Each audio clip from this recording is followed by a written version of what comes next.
Hi everyone, Jay here from OpenText, and today in part 2 of our video series on the integration between OpenText Content Server and OpenText Core, we're going to show you how to go ahead and configure the integration itself.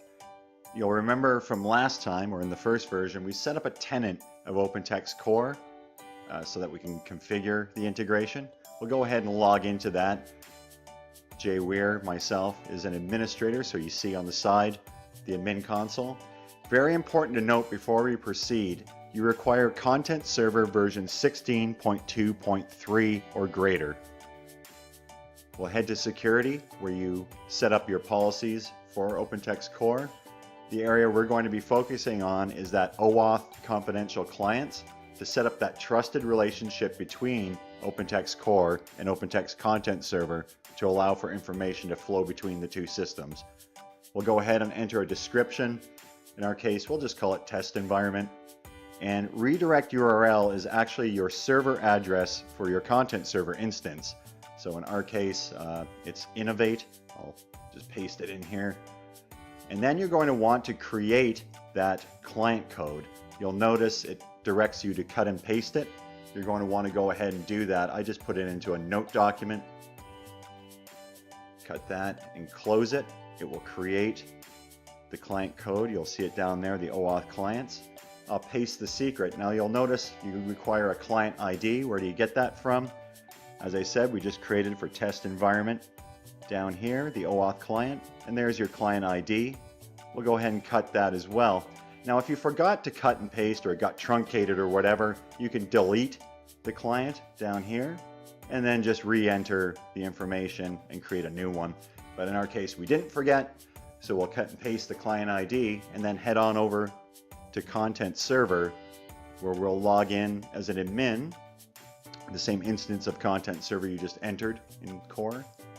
We'll sign in, and again, not to sound redundant, but version 16.2.3 or greater. We'll switch it on over to the classic view. For you admins out there, this is going to look very familiar.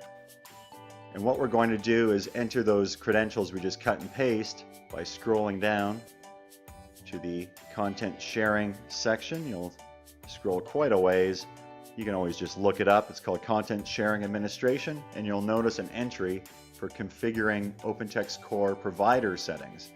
And that's from our notepad that we just saved all that information to, where you're going to get the details. You're going to want to enter OpenText Core, whether you're in North America or Europe. It'll auto-populate those 3 fields you see, and then we'll, from the notepad, cut and paste the client ID and the client secret, and then submit it. And it's pretty much configured right now, but the last step you're going to want to take is adding permissions for users to share from Content Server to OpenText Core. Head on down to System Admin, and then Administrator User Privileges. And what you're going to do here, right at the top there, you'll notice share items with OpenText Core. So you're going to grant permissions to users inside Content Server, the ability to share information or documents with those outside via OpenText Core. You can do this in a variety of ways. You can add a group from Content Server. You can do it by email, first name, last name. But in our case, we're just going to use the user login. And for purposes of this demonstration, I'm going to use myself. So I'll put Jay Weir. I'm going to locate myself. There I am. And I'll add myself to the group. Again, you could do this with a whole group of users, marketing, or a geographic location, what have you. And that's about it. There he is. So Jay is going to be able to share information from Content Server with external parties via OpenText Core the next time he logs in. So that's about it for this segment of our video series. In the last segment, we'll talk about the integration in action, showing you that controlled collaboration environment that you can create to share information from Content Server with OpenText Core using this integration. That's it for now, and have a great day.